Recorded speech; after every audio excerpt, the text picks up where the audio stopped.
แซนทำอะไรอยู่นะสักพักนะครับลองภาคเองลองบันทึกเสียงเองนะดูว่ามาบอกภาคได้ถึงเสียงอันที่หนึ่งแซนเฮ้ยเจ๋งแล้วนะหรือแค่แบบนะอันที่หนึ่งค่ะล่ะเฮ้ยแซนนายเป็นไรนะทำไมนายไม่ลองมาฆ่าคนดูล่ะนายไม่อยากฆ่าหรองั้นได้ฉันหน้าตานี้รีเซ็ตให้ทรายกลับมาหาฉันดีกว่าก่อนอื่นต้องฆ่าคนขนาดนั้นให้เสร็จแล้วก็เป็นเพื่อนเป็นผู้เดี๋ยวฉันก่อนนะอ่ะเฮ้ยแซนทีนี้ล่ะแล้วจะเป็นไงล่ะจะยอมไหม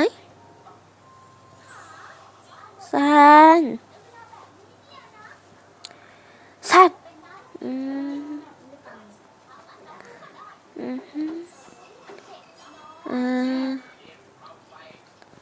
แซนฉันฆ่าพวกเขาอีกแล้วนะช่วยฉันมายังล่ะนายบอกไม่หรองั้นทำไปเรื่อยๆดีกว่ามันก็เริ่มง่ายนะแล้วนายจะทำยังไงล่ะฮะตานายแล้วอะไรมีออกมาจากเหลืองนายจะยอมหรือยังมาฉันเถอะนะแซนมาเพื่อนเดี๋ยวฉันนะนะคะรู้ไหมเมื่อไหร่เสร็จพอมันก็ไม่ได้รู้เรื่องอะไรหรอกนะเรียนซะก็ไม่ได้เป็นอะไรเหมือนเดิมนี่นะแซนฉันบอกว่าเป็นเพื่อนฉันไหมจะได้พอรำคาญงั้นจะรออีกทีนะแล้วมันจะเต็มยอมเนี่ยโอเคทีนี้นะคงจะไม่มีความรู้สึกเห็นนะเกือบล้านทีแล้วนะนายบอกได้เหรอฉันคิดว่าถ้านายมีดวงตาเรืองแสงมันจะง่ายเกินมันล่ะเราไม่มีได้ไหมแต่ว่าจะจอดหน้าตาแล้วฉันหลอนแล้วนายจะมีดวงตาเรืองแสงไหมล่ะจะเอาตาเรืองแสงนั่นเหรอน่าจะลองดูเหรอโอเคงั้นแล้วนายจะฆ่าใครคนแรกล่ะไม่ใช่ฉันไม่เกี่ยวกับนายนะ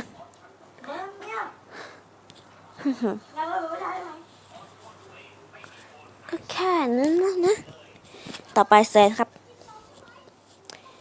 เฮ้ยเขาเฮ้ยฟลิกสิบพอแล้วไงเรียกทุกคนไม่ใช่ทุกคนลานาเวครับปุ๊บต่อไปแซมฟลิกเฮ้ยทุกคนอยู่ไหนกันนะพวกเขาคงจะไม่รู้สินะ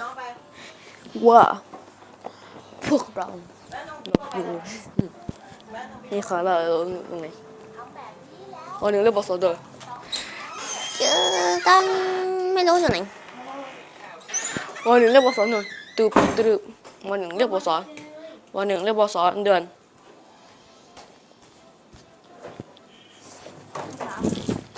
นี่เป็นตัวนี้ปิดแล้ว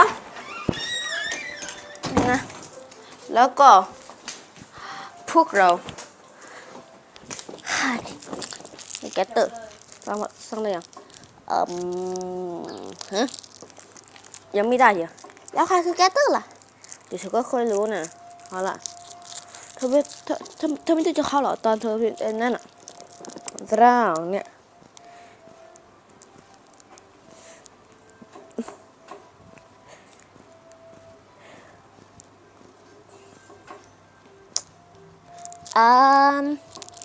ฉันเห็นแต่ไอตัวประหลาดหลังนายน่ะแต่ฟิล์มดูเหมือนฟิล์มว่ามันจะไม่เห็นนายนะจะไม่เห็นตัวประหลาดนั่นนะมันคือแกตเตอร์วัดได้จริงเลยเอาจริงได้ไหมใช่แล้วคุณสาวคนเก่านี่นะทำไมเธอรู้จักก็ตอนนั้นมันอธิบายไม่ได้งั้นเดี๋ยวฉันคงเห็นมันใช่ไหมเพราะฉันเคยนั่นน่ะงั้นเดี๋ยวนะแป๊บนึงหาน้ำมันแล้วก็นะเดี๋ยวนะเก็บไว้นั้นไว้อยู่เดี๋ยวนะเจอแล้วกินน้ำกันนะครับคัดฉากกับ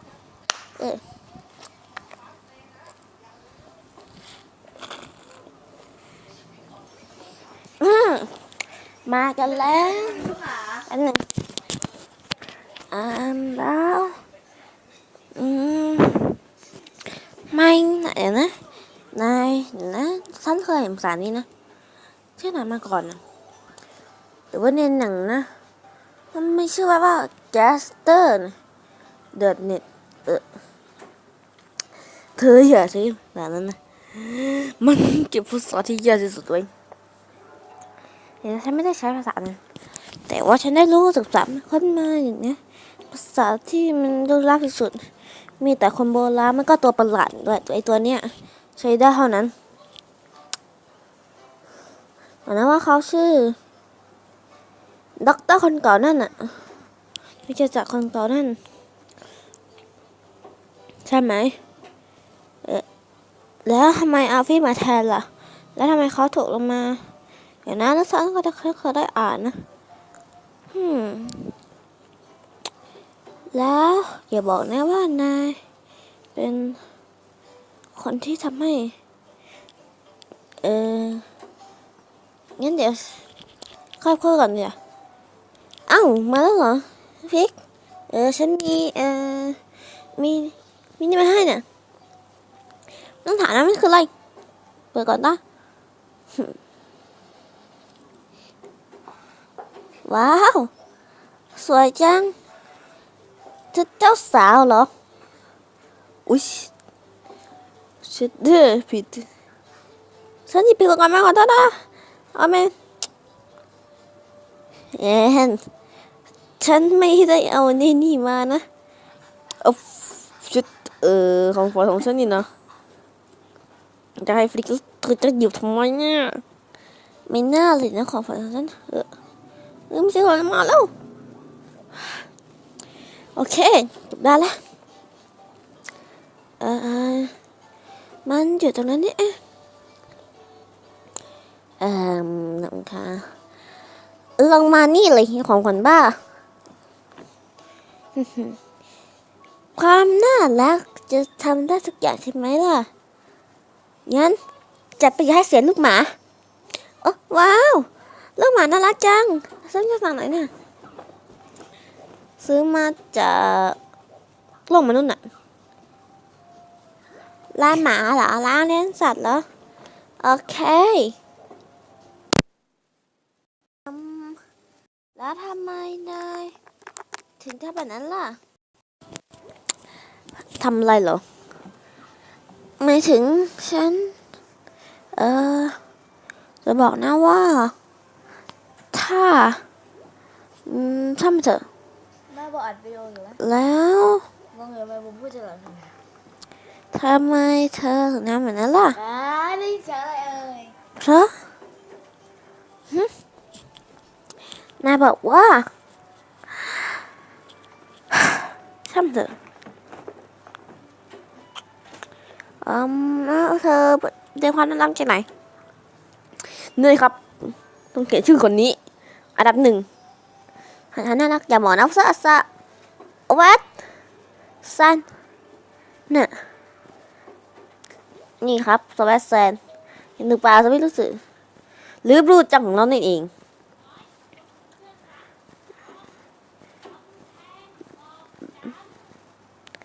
บลูแบบนี้ไหมบลูจัง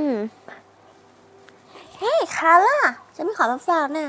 อันนี้เป็นวันวาเลนไทน์หรือว่าวันช็อกโกแลตอ่ะฉันจะช็อกโกแลตไม่อร่อยหรอเอออืมฉันไม่ได้รักเธอเท่าไหร่นะแค่ให้ของฝากเฉยเจ้ามันกี่กล่องละเขาชอบฉันดูสุดแล้วให้ช็อกโกแลตเกือบเธอเอ็นยูเออเกือบทุกเอเอยูเหรอ what the fuck what the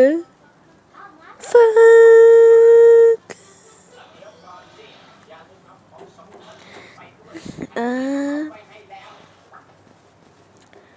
ฮะเดี๋ยวนะ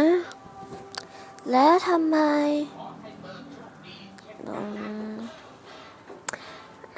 อืมน่าแน่ใจเหรอจะให้ฉันอ่ะแน่เดี๋ยวพวกนั้นจะไม่ด่าฉันเหรอนะเธอคงใช่ไหมว่าถ้าเขาด่าเธอจะทำไงน่ะบางทีนะดีขอบคุณนะที่ช่วยอบรมฉันน่ะหมายถึงช่วยสอนความน่ารักน่ะถึงจะกี่ความน่ารักก็เถอะนะเฮ้แล้วได้ข่าวว่าแซงหรือพาราลัสแวชไม่ได้เล่นมุกหรือว่ามันคือวันเล่นมุกเนี่ยเดี๋ยวนี้แซมไม่ได้เล่นมุกกับสแวชใช่ไหมล่ะสแวชสาระน่ะสังเกตไหมล่ะฉันก็สังเกตนะแต่ทำไมไม่มีใครเล่นมุกเลยล่ะหรือว่าจะมีแซนคนอื่นลำบากก็เลยคิดมุกไม่ออกหรือว่างั้นไปจับเขาคันได้ไหมล่ะแล้วเขาก็อยู่ขี้เกียจบ้างไหมล่ะไปห้องแลบทุกวันเลยล่ะถ้าแบบเดี๋ยวนั้นไม่ใช่เอาไปไปไหนก็ไปนอนทุกวันเลยน่ะแล้วก็เห็นอยู่ทีแล้วก็แซงคนอื่นมาด้วยล่ะบ้านของฉัน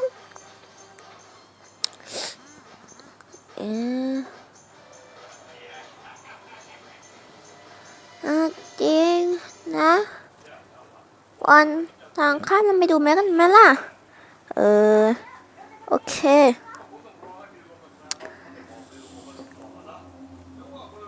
แสดงว่า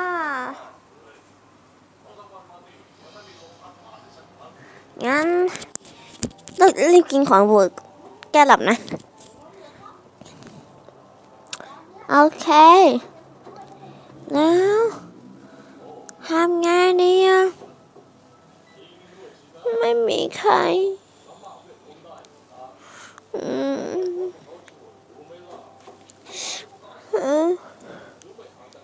รู้อย่าร้องรู้ไม่อย่าร้องตรงนี้อย่าอันนี้ผมสอนชื่อเธอ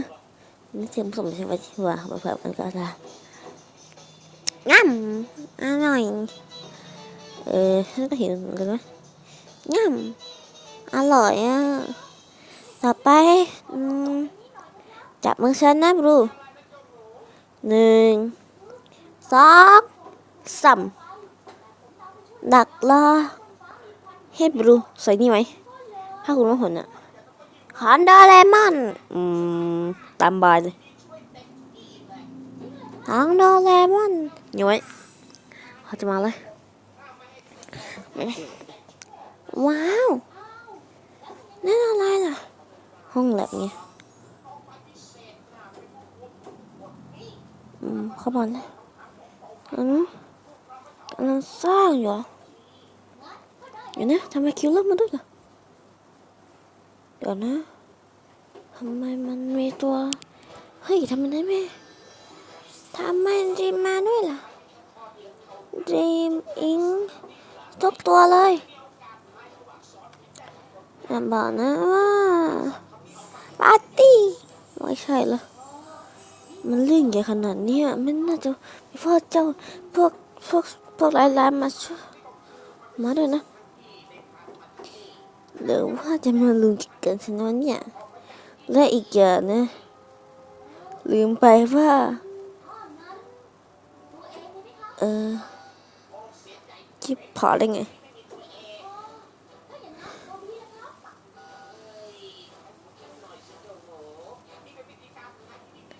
เออ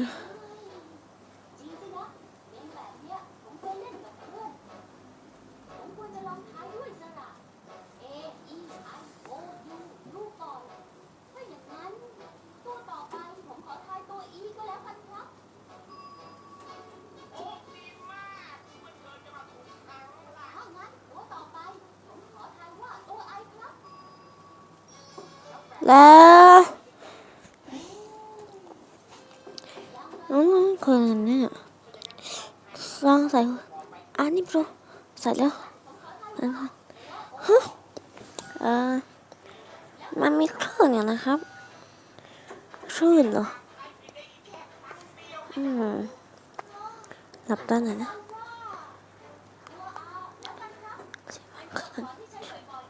โอเค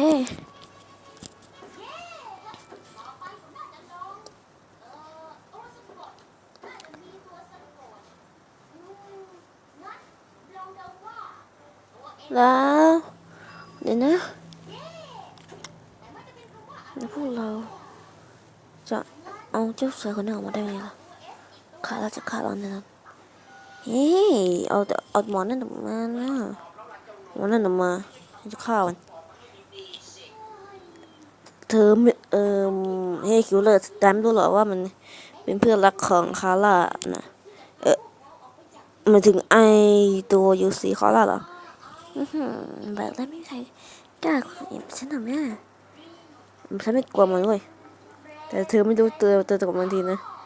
ว่ามันจะเป็นไงแต่นั้นไม่ได้รู้สึกใช่ขนาดตัวเทพที่สุดเช่นอย่างบิวยังกลัวเลยนะเห็นไหมแต่ว่าบางทีมันบางทีมันก็น่าลองนะบางทีถ้ามันอารมณ์ดีเนี่ยลมเสียบุญลอยโคตรตึกแฟตเลยขอเทพขอเทพเจ้าเลยใช่ไหมแรปเปอร์ใช่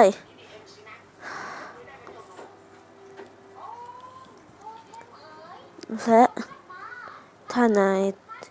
ฆ่าฟิกหรือทำอะไรไม่ดีกับฟิกเหลือเกินนะนายตายแน่เลยและยกเว้นสวัสฟิกพ่อมาสลบกับคาร่า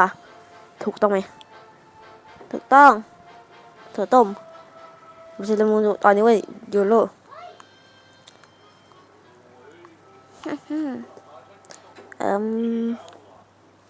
แล้วท่อคิดปั๊บโอเคตอนนั้นก่อนนะพวกเรา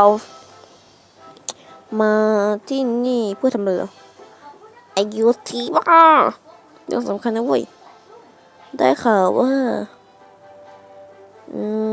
แล้วเมื่อไหร่ไอตัวประหลาดนี่จะออกจากหน้าเนี่ยมาถึงแกตเตอร์เหรอถูกต้องมันจะได้ช่วยเขาจะได้ช่วยให้เจ้าชายคนกลับมาเหมือนเดิมมาถึงที่เป็นไอดอกไม้นั่นนะดอกหาอะไรดอกให้ทำไม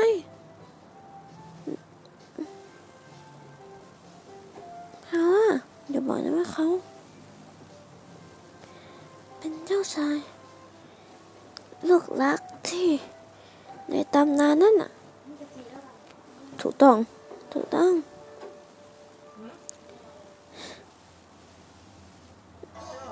และมันนั้นใช่ไหมเธอคาร่าฉันเข้าใจนะว่ามันเป็นไงนะแต่ว่าเขาคิดว่ามันถึงเจ้าชายและอะไรก็ได้นะเรียกเป็นคนฆ่าเธอ ก็เลย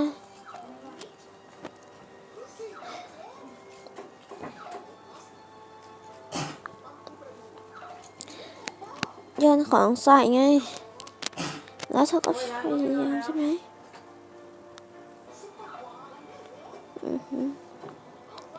พลังพอที่จะกินกันเพราะอันนั้นเพราะนั้น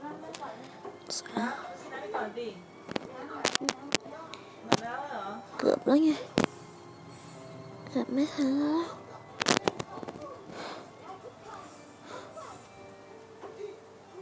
ไม่ต้องแก้มันเลยแล้วถึงทุกวันนี้เขาก็ยังเป็นฟาวี่ตลอดกาลฉันไม่เคยที่จะจนกระทั่งหาจบจีโรไซที่ฉันรู้ว่าฟาวี่คือใครแต่ฉันเห็นฟริกค่ะต่อหน้าต่อตาฉันก็ตั้งแต่ตอนนั้นรู้สึกฉันก็ไม่มี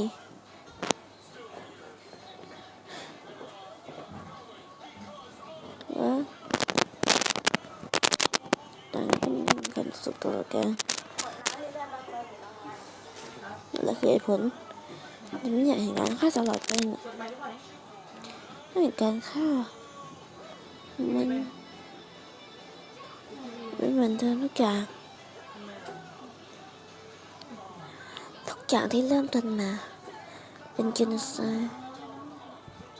นั่นแหละปัญหาและที่ฉันมีความทรงจำแบบนั้นก็เพราะมันเป็นบั๊กนะจบไหมมันก็แค่บั๊ก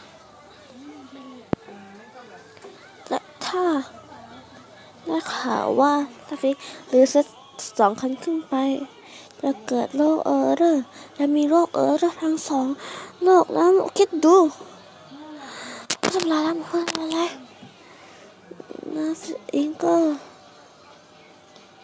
ใช่อิงจะแพ้ไป45ครับอิงก็แพ้ไป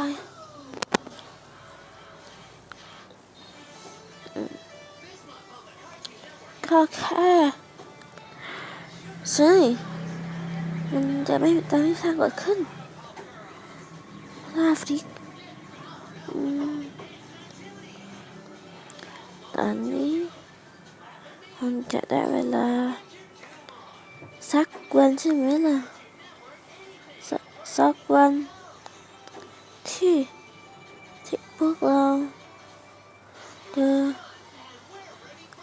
นะ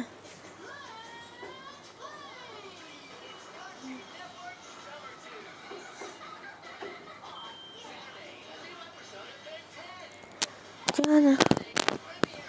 อย่าง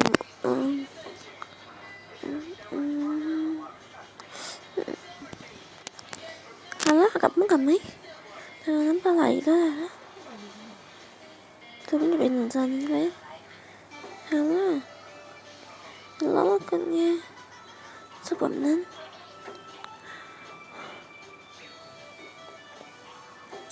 แบบนั้นไหม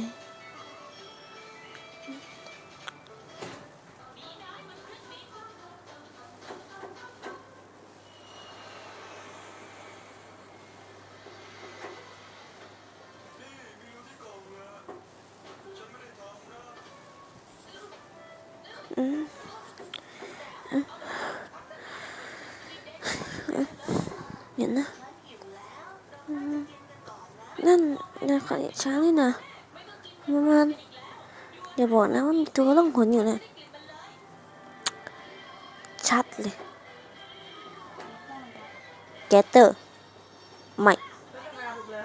อย่าแกเตอร์คือใครอย่าเพิ่งตอนนี้เซน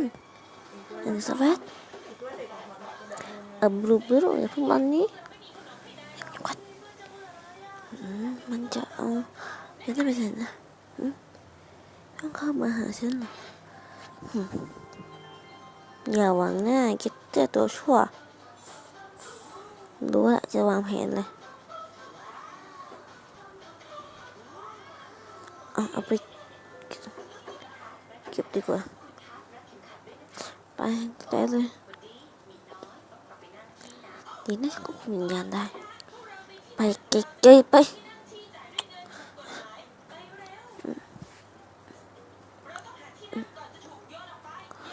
ทำไม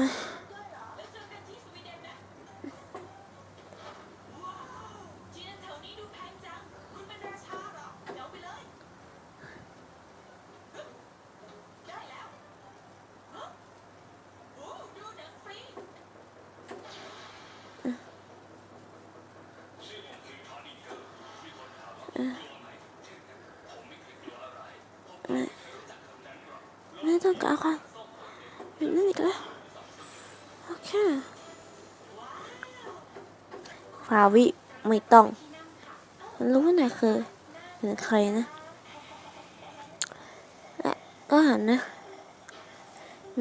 นายนะไม่ใช่นายบอกไม่ได้เท่าไหร่นะฟาวินายเคยเป็นเจ้าชายฉันรู้เหรอนะนายจะไม่ได้เหรอที่พวกเราก็ต้องกันนะฟาวิแล้วถ้าบอกความรู้สึกแล้วกลับมาแบบนั้นได้ไหมถึงจะไปต่างไม้เถอะนะกลับมาคุยกับฉันเรื่องของฉันเหมือนเดิมได้ไหม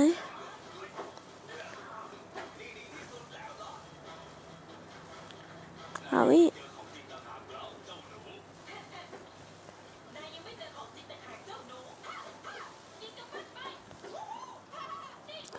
เออเดี๋ยวนะความทรงจำพวกนี้มาจากวัดคาร่าเหรอ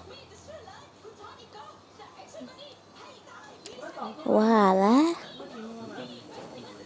คุณน่าจะฉันได้ช็อกโกแลตตอนไหนตอนนึงเดี๋ยวมาแวะมาฉันนะ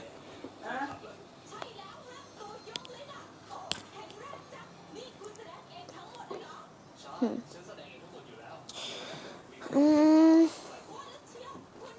จบคีย์บอร์ดไม่ออก